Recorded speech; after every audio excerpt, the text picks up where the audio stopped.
Every time war ramps up, every time government starts moving those chess pieces, and every time the headlines get louder, they tell you to pray, they tell you to stay calm, they tell you not to panic, but they never tell you to question. And that's the problem. Because this isn't just political, it's psychological, it's energetic, it's strategic. And if you can't feel that, then you're asleep. You shouldn't be scared right now, you should be mad. Not chaotic mad, not reactive mad, but righteously mad.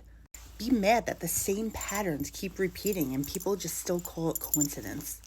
Be mad that questioning power automatically makes you extreme. That's not stability, that's conditioning. And the conditioning works because when people are scared, they stop thinking clearly. And when people are overwhelmed, they outsource authority. And when people are flooded emotionally, they cling to whatever narrative feels safest.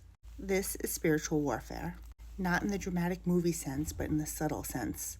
It's a war on perception, a war on discernment, a war on your nervous system, a war on your ability to think without being emotionally hijacked. And most people don't even realize they're in it.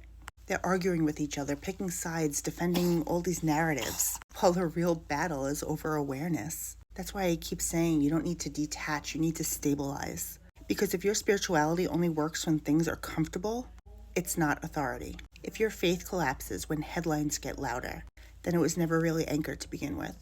Going dark is about strengthening your nervous system so that you can see clearly in chaos. It's about refining discernment so you don't swing between blind trust and total paranoia. It's about building internal authority so that you're not emotionally recruited every time the volume rises. Can you sit in discomfort without outsourcing your thinking? Most people can't. They swing between blind trust and total fear.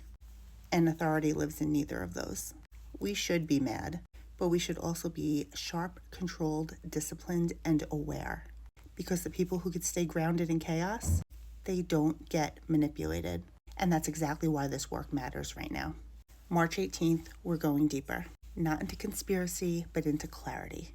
So if you feel that in your body, you already know.